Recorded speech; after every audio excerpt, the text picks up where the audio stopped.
We've now talked about some of the basic forms of data and the render pipeline, so in this video we'll focus on setting up the environment to communicate with the GPU. By the end of this video, we'll have a basic program that opens a window, runs our shaders, and draws the result to the screen. In order to create graphics, we'll need to get a window from the operating system. This gives us a drawing surface for our graphics program to act on, and also allows us to handle inputs from the user. I'll be using the Rust crate Winit for this. Winit allows us to create a window with an event loop that runs our program each cycle. We can set the loop to update by waiting, which suspends the program until the next event or a set amount of time occurs, or by polling, which runs the loop as fast as possible. I'll be using polling since this application will be running at my display's native refresh rate, and the documentation tells me to in that situation. I don't really know enough to argue about it. We'll create a structure called app that holds a variable containing our Winit window structure and implement the application handler trait. This trait requires us to create a resumed function and a window event function. The resumed function is executed both when the program returns to the foreground after being suspended and on startup. So this is where our window gets created. The attributes argument of the create window function allows us to set parameters like the window size and title if desired. Our window event function will be executed when an event is triggered, and for now it'll just exit the loop if the X button is pressed and continually trigger redraw requests to show the next frame, though currently nothing is drawn. Now we'll create a main function that creates our event loop, sets the control flow, creates our app structure, and runs the loop. Running this will bring up a blank window that we can close with the X button. Next, we'll need to create an interface for the GPU, which is what the crate WGPU will handle. It's built off of the WGPU standard, so the majority maps directly onto the World Wide Web Consortium documentation and should be very similar to a JavaScript implementation in structure. With the Rust crate WGPU, we start with a WGPU instance. This is used to create a draw surface from the window and then an adapter that acts as our bridge to the GPU. The adapter then creates a device object and a queue object. The device will allow us to define and create data structures for our graphics programs, and the queue will be our message bus to write, alter, and transmit data defined by those structures to the GPU. Lastly, we'll create a surface configuration and use it to, configure the surface. It has settings like the pixel data format and the surface dimensions. We don't need the GPU instance or the adapter at this point, but we'll hold on to the device, queue, surface, and surface configuration objects. These objects will all be wrapped up in a structure we'll call AppEnvironment, since it mostly points to existing structures that act as bridges to other systems. To quickly recap, we now have a surface to draw to, a way to define the shape of our data, and a message bus to pass the data to the GPU. Now that our environment is set up, we'll need to write a shader program that will draw an image, set up a RenderPipeline object that stores our render settings, and then create a render function that uses those settings and shaders to draw the image to the window's surface. First, we'll start with writing the shaders. Shaders are pretty unique and have their own family of programming languages, since the hardware they target is different than that of most other programs. We'll be using WebGPU shading language, often abbreviated to WGSL, which I've heard pronounced as WGSL. The basics are very similar to OpenGL shading language, GLSL, which I've not heard pronounced as GILSL, but WGSL has syntax that's similar to Rust, while GLSL has syntax more closely related to C. We have two shaders that we can control using these tools, the vertex shader and the fragment shader. Well, we can also write compute shaders, but that'll probably be another video. To make the rest of the pipeline simple for our first example, the shader will generate the image entirely on its own without receiving data from the CPU program. This will limit our capabilities, but we should still be able to make something interesting. When rendering, we tell the program how many vertices it should expect to draw for an object, and how many copies of that object, called instances, we want to draw. For each vertex that is drawn, the GPU will execute a shader invocation. Ordinarily, this would allow us to distribute blocks of data to each shader invocation, but for this program we'll use the fact that each vertex and instance is assigned an index to position vertices in our image. Our vertex shader begins at the entry point function marked by the vertex attribute. Shader inputs and outputs are marked by the attributes built-in and location. A built-in I/O is a value that is defined for a specific use and possibly required as an input or output to the shader stage.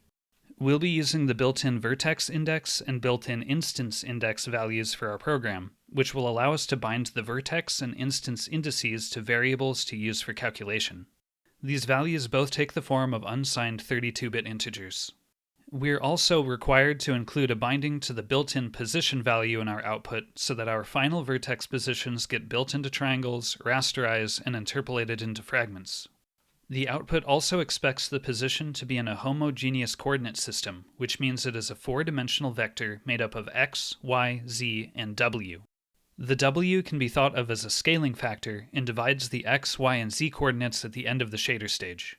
This coordinate system simplifies many calculations by more easily allowing us to represent some mathematical concepts with vector and matrix algebra. We won't be using location attributes here, but they allow us to make custom pipelines between shaders to pass data. Each location output position is enumerated and corresponds to the input location of the same number in the previous stage. We'll expect to pass 3 vertices to our shader. We'll set this number later on, so our code will just be some math to shape them into a triangle. We'll also make copies of these triangles and position them based on the instance number.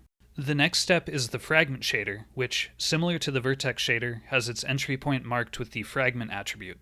As mentioned before, our vertex positions are rasterized, interpolated, and sent to the entry point of the fragment shader. The fragment shader automatically uses this information to place where the color will go in the frame buffer, but if we want to use it for something, the built-in position value is available to bind to an input variable. It gives us the fragment's pixel position in the frame buffer using the coordinate system 0, 0 in the top left to max pixel width, max pixel height in the bottom right. Our fragment shader will just return the color of the pixel as a 4-dimensional vector made up of red, green, blue, and alpha channels. Each channel ranges from 0 to 1, though the color these actually represent depends on the format settings of the surface configuration from earlier. The vertex and fragment shaders are 2 separate programs that can be in separate files, but WGSL allows you to combine them into one file as well. Sometimes this can be convenient for sharing functions and structures between the programs. With our shader programs written, we can add the code to compile them and move on to the pipeline structure. The pipeline is made up of several pieces that are combined to describe the GPU settings for rendering. The first is the pipeline layout. For this first example, this will basically be empty, but it allows us to define several types of data structures that we can pass to the GPU. Next are the vertex and fragment shaders. This is where we attach the compiled shader programs and tell the pipeline what entry point functions we're using in case there are multiple declared. We'll leave the compilation options to default, since I don't know enough to say anymore. The buffers under the vertex parameter will list any vertex buffers we plan on using. We didn't use any for this example, but these are how you pass custom input data to the vertex shader. We'll talk more about this in the next video. Lastly, the fragment shader targets give us color format options, alpha blending for transparency, and some other settings. The next section is primitive, which allows us to define how vertices are interpreted into shapes like triangles. My understanding is this is usually triangleless for modern graphics pipelines. This section also allows us to define the triangle winding as clockwise or counterclockwise, though counterclockwise is generally the default. We can also enable and disable whether triangles are cold if they are facing away from the camera in order to save resources. Polygon mode allows us to choose between drawing fully rendered triangles, wireframes, or points, but it's sometimes better to code wireframe and points manually due to hardware compatibility issues. The last we'll mention here is depth stencils. This gives us the ability to create depth maps and to order drawn objects by z-depth so that the objects in the back aren't drawn over the top of objects in the front of the scene. Now we'll hold on to the pipeline we just created and create our render function. The render function requires us to pass in the WGPU device and queue objects and a texture view. We've dealt with the first 2 arguments a little bit already, and their job is largely the same.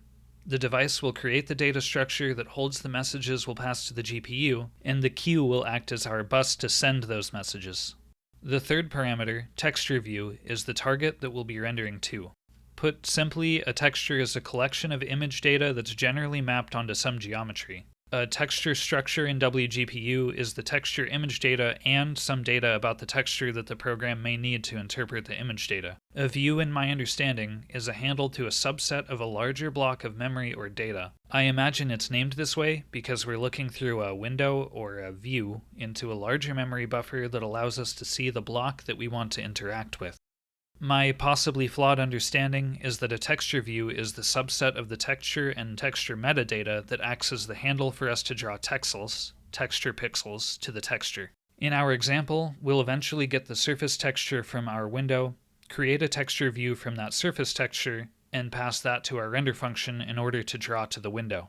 This also means that, more generically, you can freely create textures to pass to the render function in the same manner if you want to be able to store them or interact with the resulting data more directly.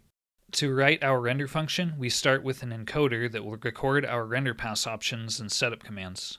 Next, we'll create the render pass structure from the encoder. We'll mostly be using default options, but the color attachment parameters will contain our target texture view, and we'll set the background color of the window here as well. We'll set our render pipeline and then add the draw command while passing it the number of vertices and indices it should expect to draw.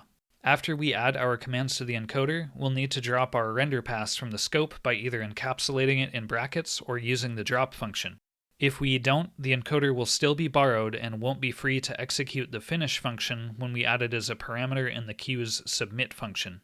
The last step finalizes the list of commands we just created with the encoder and then submits all of them to the GPU for processing. Lastly, we'll put all these pieces together into our program.